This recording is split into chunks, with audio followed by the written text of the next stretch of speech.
Principauté d'Eliantis, elle a été créée le 1er juin 2013. C'est une principauté qui a été fondée par des copains. C'était un projet à 3-4 au début. On était vraiment sur une table avec une feuille parce que en Blayais, en territoire de Blayais, qui est à 1 heure au nord de Bordeaux, on a des souvenirs d'enfance, on est très attaché à ce territoire. Et on s'était dit, il faudrait qu'on en essaie de faire quelque chose d'à la fois original et puis qui permette aussi de mettre en valeur tout ce patrimoine. On a un patrimoine architectural, historique, gastronomique qui est conséquent. On est sur la terre des vins, les grands vignobles. Et on voulait faire quelque chose d'assez original, que les gens puissent venir se dire « Ah oui, c'est intéressant, on va essayer de venir voir ».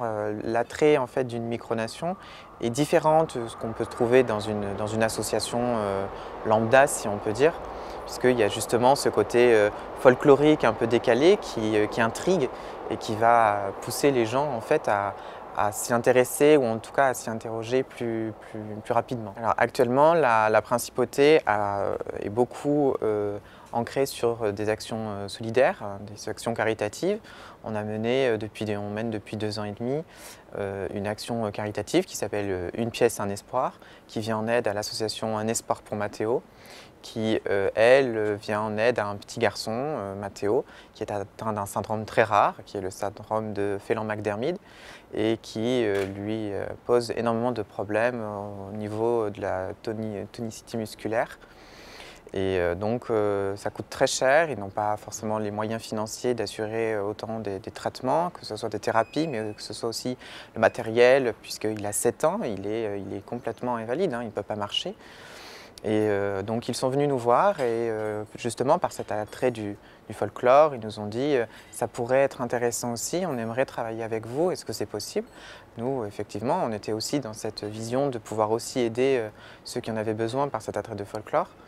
Et donc on a monté avec le gouvernement de la Principauté une action caritative qui est un peu à l'image des pièces jaunes, donc avec tous les commerçants participants du Blayais sur lesquels on est situé. On a mené pendant 2 mois et demi une campagne où on dépose une tirelire et puis après les Blayais peuvent déposer leurs dons directement et à la fin on fait une conférence de presse pour justement officialiser les résultats et faire connaître au grand public cette maladie pour les sensibiliser aussi au handicap. Déjà c'est vrai que c'est toujours intéressant en fait de voir des micronations un peu folkloriques, un peu comme nous, voir ce qu'elles font, donc les rencontrer, créer des liens d'amitié aussi, échanger sur leur parcours, ce qu'ils font, leurs projets. C'est aussi un échange de conseils qui nous est utile puisqu'on est une jeune micronation aussi, mais on commence à s'implanter. Cette année, on a fêté nos 5 ans d'existence, donc c'est aussi un cap petit à petit, puisqu'il y a beaucoup de micronations finalement qui périclitent très vite avant les 5 ans. Donc on est fiers déjà d'avoir passé ce cap. Et l'autre raison, c'est parce que nous, à titre personnel, on est membre aussi de l'organisation, on est fondateur aussi, on est là depuis ses débuts.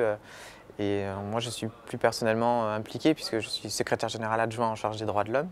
Donc je m'occupe aussi de tout l'aspect respect des droits de l'homme puisque l'organisation s'occupe aussi de cette dynamique. On est aussi dans un échange entre micronations, mais on est aussi là pour débattre sur des grands sujets de société qui peuvent intéresser et parfois on peut prendre position et dans mon registre c'est le cas pour les droits de l'homme. On a été très contents de venir avec la comtesse, la ministre des Affaires culturelles et des Affaires sociales et c'est vrai qu'on a pu partager, échanger, rencontrer d'autres personnes qu'on ne connaissait pas, voilà, des caméramans, des photographes, d'autres personnes aussi, des micronations qu'on a pu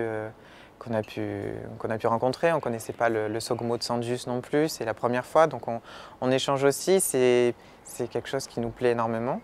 Et puis on trouve qu'il y a eu de bons échanges, des débats, des choses constructives, et c'est vrai que c'est un plaisir parce qu'on voit que cette organisation est active. Elle est vraiment là pour souder les micronations francophones et francophiles, et c'est vraiment quelque chose qui est intéressant sur le plan des micronations parce que ça n'a pas été évident. Souvent c'était chacun dans son coin, peut-être un petit peu individuel, et chacun défendait son bout de territoire sans forcément s'occuper de ce qu'il y avait autour. C'est vraiment ce qui est inédit dans cette organisation finalement, c'est qu'on est là aussi pour tous s'entraider et c'est ce qui fait la richesse de cette organisation.